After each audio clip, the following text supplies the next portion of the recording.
Taong 1992, liga noon ng basketball sa baryo nila Cristoto. Bilang isa siya sa mga matatangkad at mahilig din sa larong basketball, bawat liga ay lagi siyang sumasabak. Kasama pa ang tatlo niyang kaibigang sina Ruben, Dendo at Junior. Sama-sama sila sa iisang team at wala pang liga na hindi nila napanalunan. At bawat panalo ay may selebrasyon. Masaya nilang ipinagdiwang ang pagkapanalo sa mismong bahay nila ni Cristoto. Tawanan at kwentuhan hanggang sa hindi na nila namalayan na lumalalim na ang gabi. Hindi inaasahang may dumaan na tiktik sa bubong ng kanilang bahay ni Cristoto. Biglang pumasok sa isipan ni Junior ang isang biro. "Uy, bigyan mo kami ng mabiktima mo ha. Kahit 1 kilo lang ng karne." Sigaw ng binata. Halakhakan silang magkabarkada. Biglang bumalik ang nilalang. Napakatinis ng huni nito. Animo ay tuwang-tuwa dahil hiningan. Lumabas si Aling Pasipika at sinaway silang magbarkada. "Ano ba kayo? Hindi nyo dapat ginawang biro ang ganitong bagay. Hindi nakakatawa. Alam niyong tulog si Wela." Litanya nito. Ang tinutukoy nitong bata ay ang 10 taon nitong bunsong anak. May kapatid pa sana si Cristoto na sumunod sa kanya. Kaso ay nalunod ito sa ilog kasama ng kanyang ama. Ilang taon na rin ang nakaraan buhat ng malunod ang mag-ama kasama ng kanilang kalabaw sa napakalalim na tubig baha. Noong una ay sobrang nasaktan si Cristoto sa biglang paglisan ng mga ito. Lalo na at malapit silang dalawa na magkapatid. Ngunit kailangan niyang tanggapin na wala na ang mga ito. "Nagbibiro lang ang mga bata. Pagpasensyahan na lamang ninyo," sigaw ni Aling Pasipika. Tila biglang natauhan at nahimasmasan sa pagiging lasing ang magbarkada. Bigla rin silang naging tahimik nang lumipad palayo ang aswang. "Kayo, gabi na at magsiuwi na kayo," utos ni Aling Pasipika sa mga kaibigan ni Cristoto. "Aling Pas, baka pwedeng dito na muna kami makitulog sa bahay niyo," pakiusap ni Dendo sa Ale. Matatakutin talaga ito sa kanilang lahat at bukod doon ay ito lang din ang may malayong bahay. Dahil taga-kabilang sityo pa ito kung saan ay kailangan pang tatawid ng ilog at aakyat ng bundok dahil may kalayuan bawat sityo sa kanilang baryo. Maging si Junior ay nakiusap na rin. Medyo lasing na rin kasi sila, kaya siksikan silang apat sa sahig. Sa kwarto sa itaas ay si Aling Pasipika at ang anak nitong si Wela. Mabilis silang nakatulog dahil nga mga lasing na ang mga ito. 5:00 nang magising si Cristoto. Bumangon siya at nagpakulo ng tubig upang pagkagising ng mga kaibigan ay magkakape sila. Kagagawa lamang niya ng apoy ng sunod-sunod na gumising na ang mga ito. "Magpapakulo ka na ba ng tubig, tol?" tanong ni Dendo sa kanya. "Oo, mamaya na kayo gumising. Sanay rin naman akong gumising ng maaga sa amin. Kaya huwag ka nang mag-alala," sagot naman ni Junior. Bumaba na rin si Aling Pasipika. Tinignan sila nito isa-isa habang nililinis ang mga mata.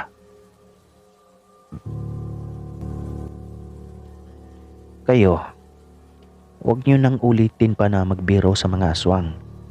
Hindi niyo alam kung paano magalit ang mga katulad nilang nilalang," wika nito.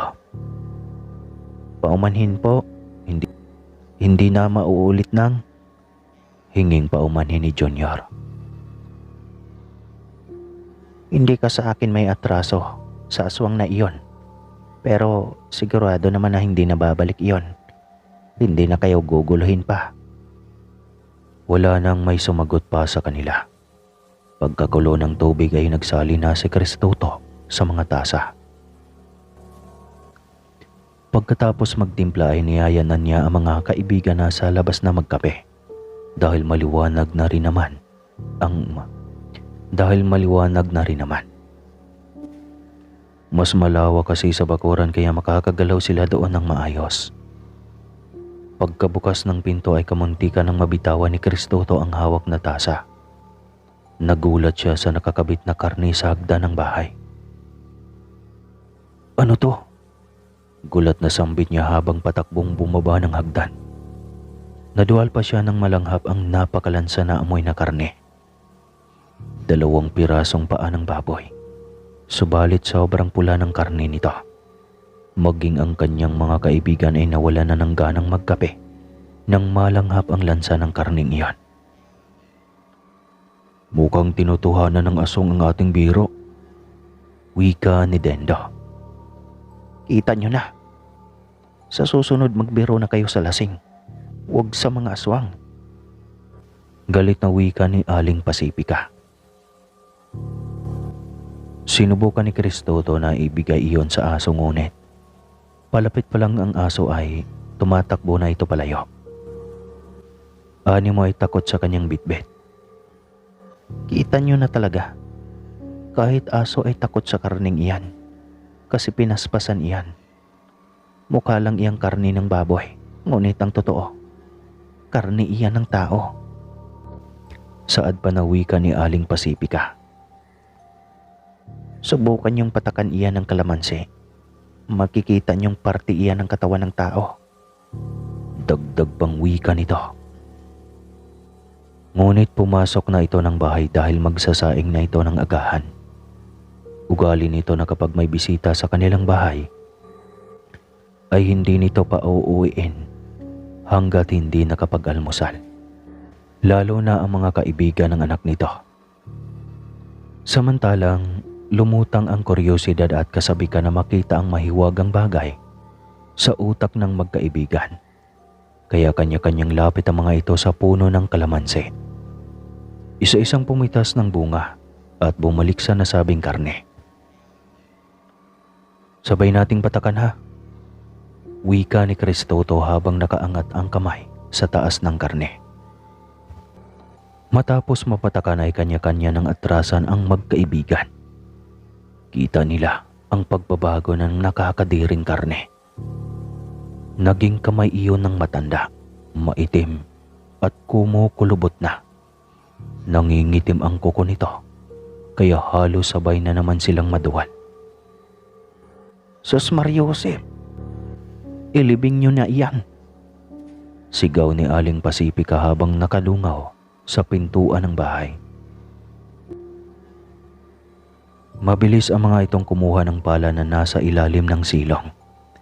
Si Dendo ang mabilis na naghukay at saktong nasa ilalim na ng lupa ang karne ng tao at sinimulan na nilang tabunan ng lupa nang biglang dumaan si Mang Isko. "Ang lakas nyo kasing manghingi. Nung binigyan kayo, di nyo rin naman pala kakainin. Kainaman," wika ni Mang Isko. Hindi man lang ito nag-aksayang tapunan sila ng tingin. Nagkatinginan silang magkaibigan. Si Mang Isko ay pinaghinala ang aswang noon pa man sa kanilang baryo. Mag-isa lang ito sa kanyang bunting kubo. Iyon nga lang at hindi nila sigurado kung totoo nga bang aswang na nangangain ng tao dahil laging pabiro ay halakhakan ang mga taong nagsasabi niyon kahit sa harap ni Kristoto. Hindi lamang nila iyon pinansin pa. Tinapos nila iyong ilibing at nagpaalam na rin ang mga ito isa-isa. Ngunit hindi ang mga ito pinayagan ni Aling Pasipika na umuwi hanggat hindi ang mga ito nakapag-almusal.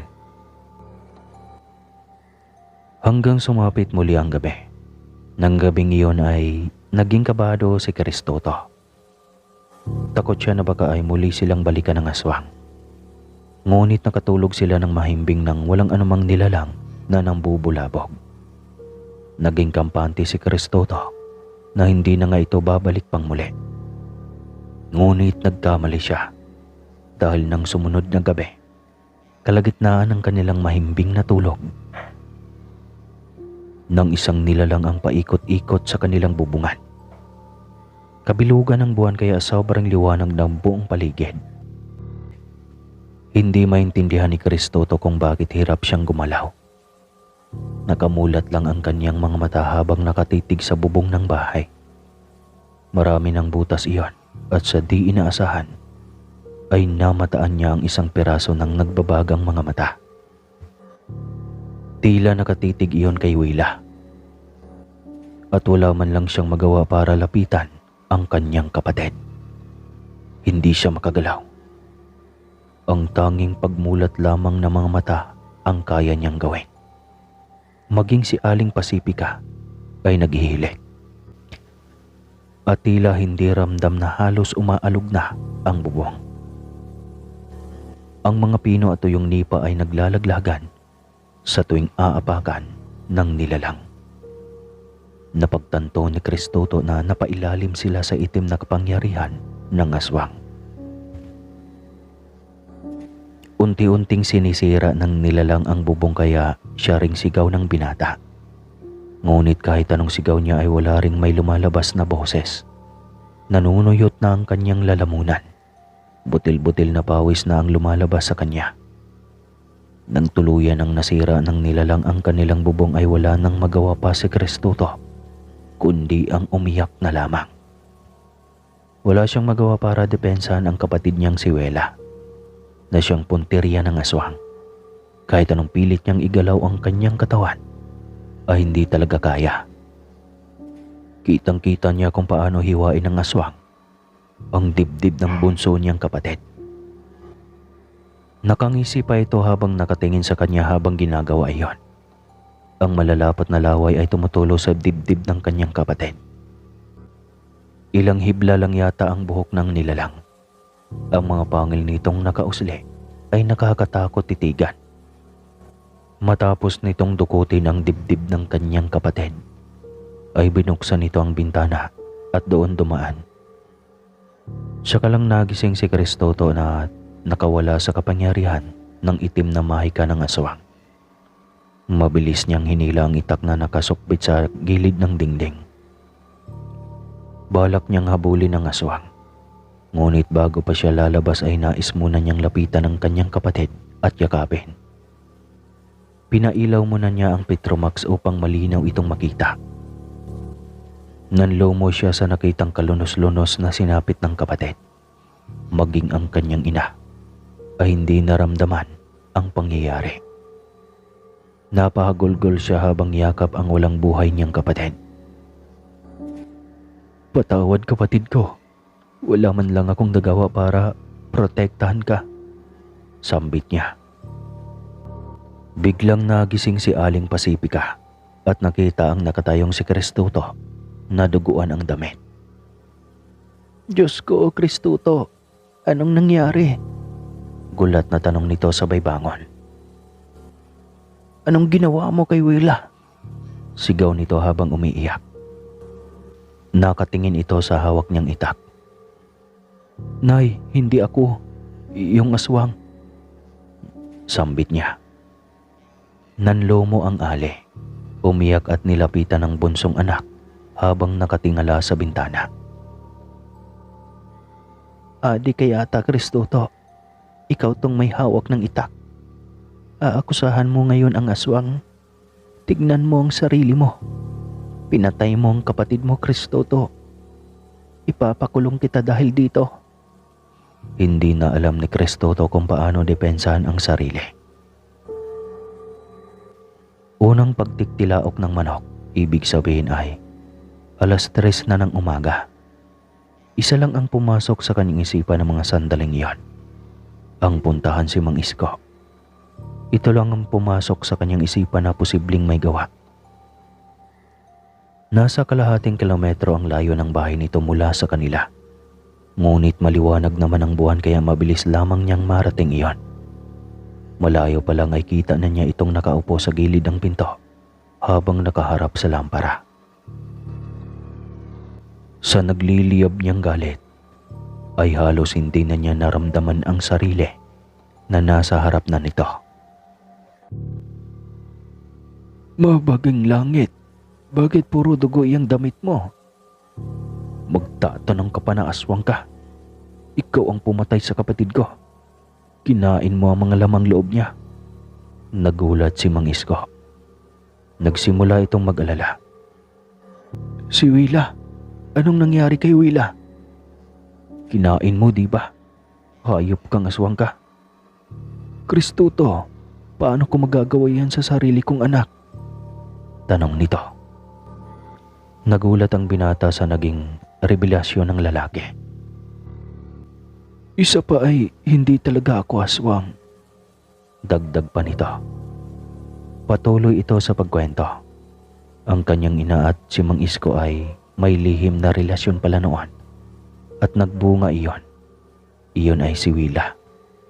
At hindi talaga totoong nalunod ang ama at kapatid niya dahil itinulak ang mga ito ng kanyang ina.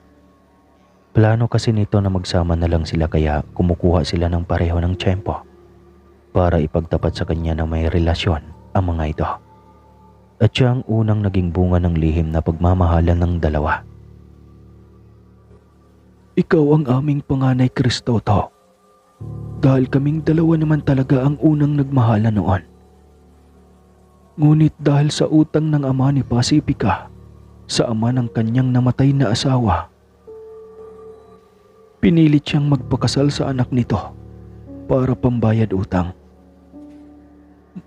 Ngunit naging miserable din ang buhay ng iyong ina sa piling ng lalaking iyon dahil sugarol at maraming bisyo.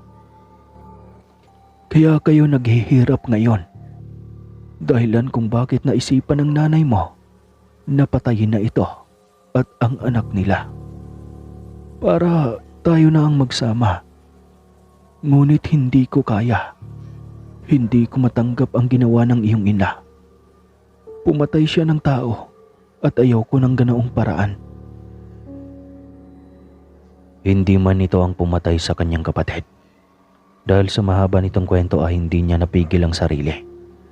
Naitak niya ito. Sabay sabi na hindi niya matanggap na ito ang kanyang ama. Umalingaw-ngaw ang boses nito at dinig iyon ng mga kapitbahay nito.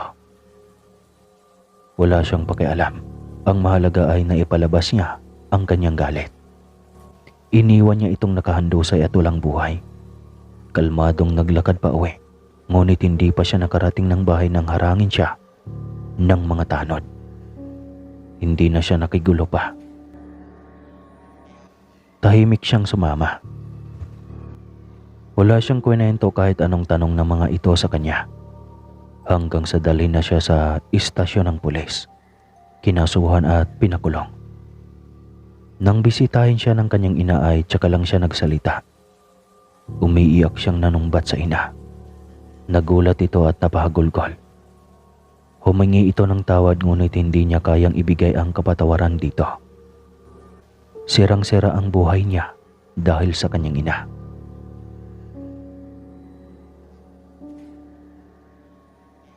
Habang buhay kong dalhin ang sakit ng aking loob sa iyo, Nay. Tatandaan mo yan. Galit na wika niya. Laylay ang mga balikat na umuwi ito sa kanila. Tsaka lang ito nakaramdam ng konsyensya. Ngunit masyadong huli na. Marami ng buhay ang nawala. Kaya naisipan na lamang ni Aling Pacifica ang magbigti. Hindi na nito kinaya ang dinadalang bigat ng dibdib at konsyensya. May iniwan itong mensahe kay Kristoto. Sa isang kaperasong papel ay isinalaysay nito ang mapait na buhay na dinanas nito. Sa piling ng mga magulang at sa piling ng lalaking pinakasalan nito para makawala sa utang ng mga magulang niya. Ang ibang kwento ay naikwento na rin ni Mang Isko at kagaya ng una niyang naramdaman. Namuhi siya dito at hindi niya matanggap ang ginawa nitong pagloko. Kaya kahit nagpakamatay man ito ay baon pa rin ito ang kanyang hinanakit. Wala na rin siyang balak pang lumabas ng kulungan. Wala rin naman siyang uuwian. Ayos na siya na paminsan-minsan ay dinadalaw ng mga kaibigan. Wala na siyang tiwala pa sa mga babae, kaya ayaw niyang magmahal at magkaroon ng karelasyon kahit kailan. Mamamatay siyang mag-isa sa buhay, dala ang hinanakit sa ina na siyang sumira ng lahat. Isa lang ang nagpagtanto niya sa kanyang buhay. Kapag naloko ka ng paminsan-minsan, pagkaramdam mo ay wala ka nang pwedeng mapagkatiwalaan o ano paman. At hanggang dito na lang po ang kwentong ito kasi tapos na mga kaaswang. Maraming salamat po sa lahat ng nakikinig ngayon. Ingat kayo palagi at oh yeah!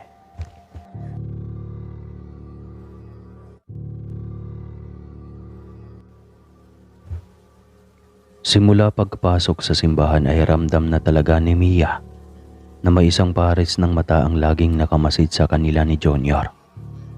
Nagsimula lamang iyon noong sumakay siya ng jeep kasama ang asawang si Jovan. Karga-karga niya ang 3 buwan pa lang na sanggol na pabibinyagan nila sa linggong iyon. Hindi ugali ni Mia ang tignan isa-isa ang mga pasaherong kasakayan niya, kaya madalas magugulat na lang siya na kasabay pala niyang bumaba ng jeep ang kanyang kapitbahay. At sa pagkakataong iyon, hindi niya alam kung sino-sino ang kasabayan nila at kung may patungo din bang simbahan sa mga ito. Malamang dahil araw ng linggo. Mia, napansin mo ba ang matandang may itim na takip sa ulo? Tsaka lang nawala ang atensyon ni Mia sa kanyang cellphone di antina sa 5110. Ka-text kasi niya noon ang best friend niyang dadalaw sa binyag dahil kinuha niyang ninang. Sinisiguro niyang hindi ito maliligaw. Saktong pagtingin niya sa matandang sinasabi ni Jovan ay nakatingin din ito sa sanggol na kanyang karga. Hindi niya binaba ang kanyang titig hanggat hindi ito umiba ng tingin. Nakita ni Jovan na halos tumagos na ang titig nito sa kanilang sanggol, kaya hinarang niya ang kanyang katawan. Malaki ang katawan ni Jovan kaya pati si Mia sa likod ay di nakita. Muling hakbang lang ng matandang iyan mamaya. Makakatikim yan sa akin. Galit na sambit ni Jovan. Tingin ko aswang ang matandang iyan, Jovan.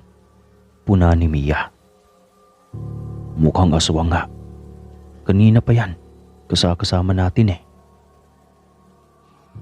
Ha? Anong kasama ang tingin mo? Ayan, cellphone ka kasi ng cellphone. Hindi mo man lang pinapansin ang mga kasakayan mo. Pagsakay natin sa unang jeep kanina, kasakayan na natin yan. Pagbaba natin para lumipat ng sakay, hindi ko napansin na kasama rin yan sa lumipat ng sakay patungong simbahan. Napatango si Mia. Bigla niyang naisip na baka napaka-judgmental nilang mag-asawa. Magsisimba lang yata ito tapos natuwa lang sa sanggol nilang anak. Tapos sila itong napaka-OA. Kaya kung ano-ano na ang iniisip tungkol sa matanda. Ngunit, nang lingunin ni Jovan ang matanda ay wala na ito. Inikot pa niya ang kanyang tingin ngunit hindi na niya makita pa ang matanda. Doon lang naging komportable muli ang kanyang pakiramdam. Iba kasi talaga ang kutob niya sa matanda. Maging si Mia ay hindi na ito nakita. Mas lalo lang nawala ang kanilang atensyon sa matandang may takip na itim ang ulo nang dumating si Ame, ang best friend ni Mia. Tuwang-tuwa ang dalawa na mahigit taon na ring hindi nagkita. Ang anak ni Mia ang siyang maging daan ulit para maging malapit ang dalawa sa isa't isa. Habang masayang nag-uusap ang dalawa ay siya ring ikot ni Jovan sa kanyang paningin. Hindi niya sinasadyang napadapo ang kanyang tingin sa matandang kanina pa, nais mahagilap ng kanyang mga mata. Nakatingin ito sa isa pang bata na nasa 1 taon mahigit na seryosong nakipagtitigan sa matanda. Parang may sariling pag-iisip ang bata na halatang galit na nakatitig sa matanda. Sa utak ni Jovan ay marahil totoo talaga ang sinasabi ng mga matatanda. nakasabay o ang tinatawag nila madalas na guardian angel.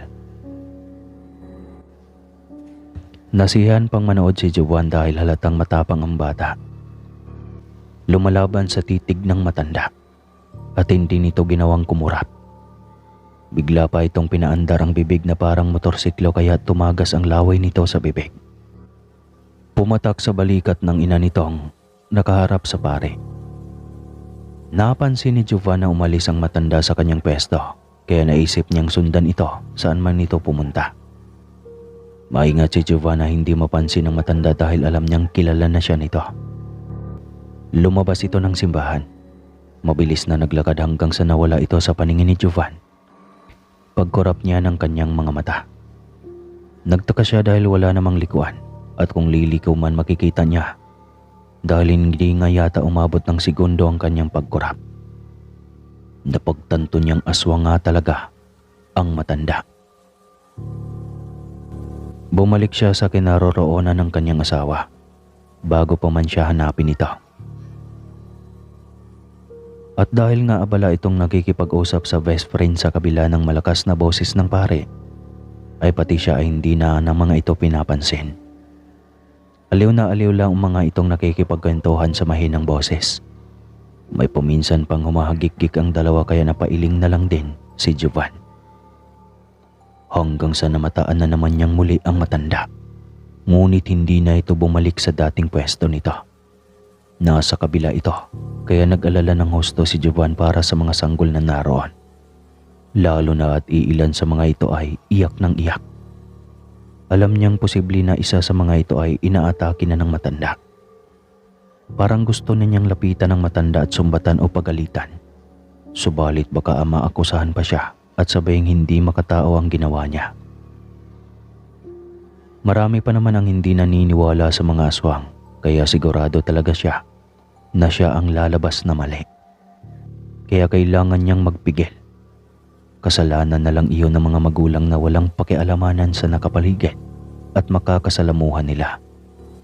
Basta siya ay todo bantay at pagmamatsyag lang sa kanyang anak at asawa. Nang simulan na ang binyagan ng 7 magkasabay na bata, nawala na naman ng pokus si Jovan sa matanda. Nandoon na sa pare at sa pangaral ng pare ang kanyang atensyon. Kaya nakasalisi na naman ang matanda sa kanya. Biglang umiyak ang kanilang anak. Kakaibang iyak na parang nasasaktan. Muli na naman niyang naalala ang matanda. Napamura siya sa kanyang isipan nang makita ang matanda na titig na naman sa sanggol. Natigil lang ang iyak nito nang hawakan ng pare ang noo ng bata. Masamang titig ang ipinakol ni Jovan sa matanda. Nang hindi nito ibinaba ang pakikipagtitigan, ay naisipan niyang dumura. Biglang naging balisa ang matanda at kung saan-saan na naman tumitingin. Sinigurado ni Jovan na hindi maalis sa kanyang tingin ang matanda hanggang sa matapos na ang binyagan at lumabas na sila ng simbahan dahil uwian na at naghihintay na rin ang munting salo-salo para sa mga dumalo at naging ninong at ninang ng kanilang anak. Kanina pa napansin ni Mia na sobrang tahimik ng asawa, kaya napunan nito ang kilos ng asawa. "Ayos ka lang ba, Jovan?" tanong ni Mia sa kanya. "Mukhang hindi, mukhang ayos naman." "Ang gulo mo naman kausap, binyag ng anak mo tas ganyan ka. Ano bang problema mo?" "Wala naman, Mia. Mamaya na, sasabihin ko sa'yo." "Bahala ka na nga lang." Tanging sambit ni Mia na may himig pagtatampo. Akala kasi niya ay masama rin ang loob ng kanyang asawa. Dahil hindi niya ito nakausap dahil nasa best friend na niyang si Ami ang kanyang atensyon. Pagdating sa bahay ay handa na ang mesa. Punong-puno ng mga pagkain at inumin, kaya masayang nagsalo-salo ang lahat. Habang si Jovan ay balisa, minsan kasi ay nahagip ng kanyang tingin ang matanda, gayong nasa bahay na sila nila. Hindi naman siya takot dito pero pakiramdam niya ay napaglaruan siya ng aswang. Alam niyang may pagkababaylan ang aswang. Kaya naisip niyang siya na ang naging punteriya nito. Nagalit dahil laging napigil ang pangbibiktima nito.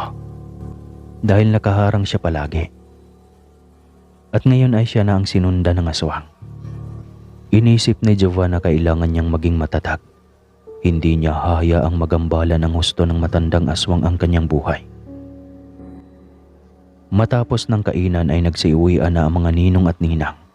Pero syempre, may mga naiiwan pa dahil gustong makipag-inuman. At dahil mabarkada noon si Jovan, maraming dumating para sa tagay. May nakahanda rin naman siyang mga pulutan. Alam na nilang mag-asawa na marami talaga ang darating para sa inuman. Pero napag-usapan din nila na huwag masyadong maglasing dahil hindi na ito sanay sa inom. Kaya kontrolado na ni Jovan ang kanyang inom at madalas ay pulutan lang ang kanyang tirada. Hindi rin siya napermi sa upuan para siguradong hindi siya madalas maabutan ng baso. Kaya pag may tropa kayong Jovan, baka tirador yan ng pulutan. Di joke lang. Huwag kang magalit. Inabot na ang mga ito ng gabi. Talagang walang pagbabago pagdating sa tagayan ang mga barkada ni Jovan. Kahit abutin pa ang mga ito ng umaga. Tawanan, kwentuhan at biruan. Ang maganda lang sa samahan nilang iyon ay walang basagolero na kapag nalasing ay nagwawala. Parehong mga palabiro ang mga ito kaya kampante si Jovan na maging maayos lang ang gabing iyon. Akala lang pala niya dahil sa mismong gabing iyon, hindi mga lasenggero niyang barkada ang mambubulabog kundi aswang na sobrang bangis na tila ba ay gustong-gusto nang sugurin sila. Huwag ako. Natatandaan ko ang pagmumukha mong aswang ka. Alam ko na ikaw iyan. Huwag na huwag mong subukan kaming mga lasing at baka ikay maging pulutan namin. Sigaw ni Jovan na dahil sa tama ng alak sa katawan ay naging malakas na ang loob sa kung anong naisabihin. Ilang sandali pa ay biglang kinuskus nito ang kuko sa yerong bubong. Sabay huni ng napakabangis pa rin. Dala ng espiritu ng alak, matapang na lumabas ang buong barkada. 8 silang lahat kasama si Jovan. Kanya-kanyang pulot ang pwedeng panlaban sa aswang. At dahil lasing na ay tila nakipaglaro lang din sila sa aswang. Mabuti na lang at may mga panlaban sa aswang si Mia na laging nakareserba sa kanilang kwarto. Kaya ligtas sila ng anak niya sa mapangahas na nilalang ng dilim. Halos pahirapan ng ibuka ang mga mata ng magkaibigan maliban kay Jovan. Nakatamtaman lang ang taglay na alkohol sa katawan. Kaya ito lang ang halos ang dilat ang mga mata. At ang lahat ng mga barkada niyang lalaban kuno sa mga aswang ay tila siya pa itong taga-rescue sa tuwing hihilahin ng aswang patungo sa dilim. Loko-loko kayo. Pumasok nga kayo sa loob ng bahay. Mananagot pa ako kapag may mangyaring masama sa inyo eh. Wala na kasing lakas ang mga ito at tila pinaglalaroan pa sila ng aswang. Nang makapasok na isa-isa ang 7 ay tsaka lang pumasok din sa loob si Jovan. Sandali, hayop na aswang yon. Gaganti pa ako. Nakapikit na wika ng isa sa mga barkada. Tumigil ka priya, ipapahamak mo pa ako eh. Munti ka na nga madali ng aswang. May lakas loob ka pa talaga na makipaghamon sa aswang. Bakit ba kasi kami pinapasok? Ay di ba tayo tapos makipaglaban doon ah? Saad rin ng isa. Isa ka pa eh. Bibigyan niyo lang ako ng sakit sa ulo. Matulog na nga lang kayo. Utos niya sa mga ito. Yung isang aswang, nasa bubong pa rin. Nahamon. Reklamo rin ng isa. Hayaan mo na yun. Matulog ka lang. Takot lang niyang pumasok. Isa pa ay saan naman siya dadaan. Kailangan mo na niyang maging butike bago makapasok dito. Saad ni Jovan. Hindi niya pinatay ang lahat ng ilaw at hinayaan lang na magsiksikan sa sala ang kanyang mga kaibigan. Kanya-kanya ang mga ito ng pwesto sa pagtulog at dahil lasing Mabilis lang ding nakatulog. Pagpasok ni Jovan sa kanilang kwarto ay naabutan niya ang asawang nakasilip sa kuna ng kanilang anak. Maingat niyang isinara ang pinto at lumapit kay Mia. Mabuti naman ito hindi umiiyak si Junior, saad ni Jovan. Oo, naalala ko kasi ang bilin ni Mama dati. Anong bilin iyon? Na kapag may umaaligid sa bahay na aswang ay kailangan lang maglagay ng asin sa dulo ng dila para tunawin lang iyon at pagkatapos ay imarkang iki sa tiyan ng bata. Sumpa iyon sa kung ano man ang uusaling latin ng aswang. Mawawalan iyon ng bisa. Kwento ni Mia sa asawa. Tinanong pa ng babae kung umuwi na ba ang mga kasamahan nito dahil narinig ni Mia ang kanilang ingay kanina sa labas. Nako, paano pa kaya pauwi ng mga iyan? Sa sobrang lasing ay hindi na alam kung saan ang direksyon. Kanina ang tapang hinamon ng aswang. Abay wala namang lakas. Madadala lang ng aswang kapag hihilahin patungong dilim. Ayun, nakipag-agawan pa ako sa aswang para lang mahila sila. Nakakatakot na pangyayari. Ngunit ginawa na lang ding katatawanan ng mag-asawa ang nangyari ng gabing iyon. Malakas ang kutob ni Jovan na ang matanda sa simbahan ang siyang aswang na nambubulabog sa kanila, na hanggang sa mga sandaling iyon ay hindi sila tinantanan. Paano kaya natin mahuli ang nilalang na iyan? Para naman mabuko na natin at magkaroon na ng diskriminasyon sa tao at aswang. Binatukan ni Mia ang asawa sa naisip nitong wala namang sense. Kahit kailan ay hindi magkaroon ng diskriminasyon ang tao at ang mga aswang. Dahil pareho ang mga itong namumuhay na simpleng tao sa araw. Pwera lang sa gabi. Dahil may ilang bigla na lang umaatake ang pagiging aswang. Mayroon ding taunan kung umatake kagaya ng kalibunan. Walang pwedeng akusahan na isang aswang ang tao dahil makakasuhan ka at makulong.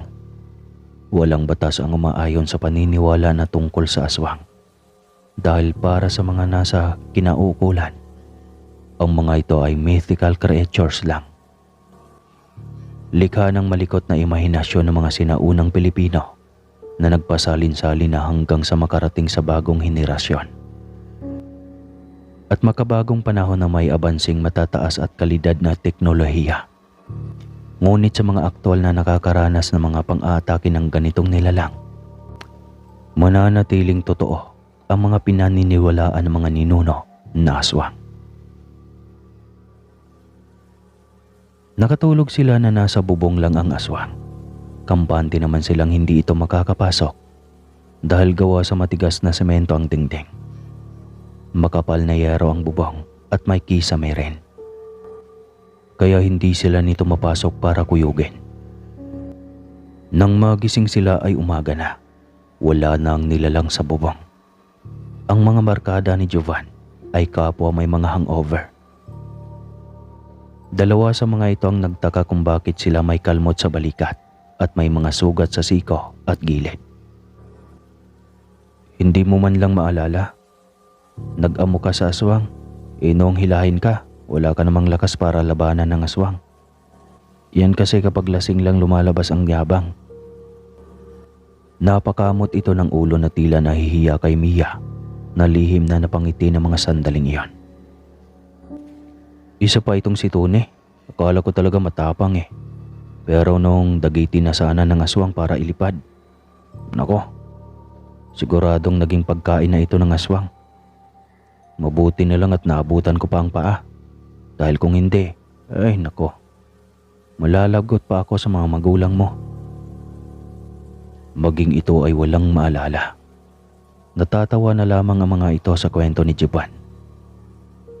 Isa ito sa mga tampok na alaala nilang magkakasama na magbarkada. Maraming alaala ang nabuo nang magkasama sila at nangako silang mas marami pa silang bubuuin. Mga positibong alaala sa buhay.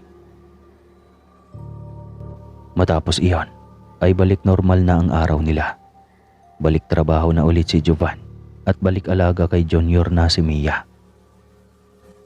May minsan na padalaw-dalaw ang aswang subalit nasanay na rin sila sa ganitong nilalang. Ang mahalaga naman ay wala naman ang mga itong naabuso. Tila ay natutukso lang talaga ang mga itong amuyin ang mga sanggol. Ang sabi kasi halos ng mga matatanda, mabango ang sanggol sa mga aswang. Kaya iwasang gabihin kapag may dalang sanggol o bata. Dahil hindi natin alam kung sino ang aswang sa ating mga nakakasalamuha. At importante sa bata ang bibinyagan para maging sagrado na ito. Alright. At hanggang dito na lang po ang kwentong ito. Hanggang sa susunod muli. Salamat.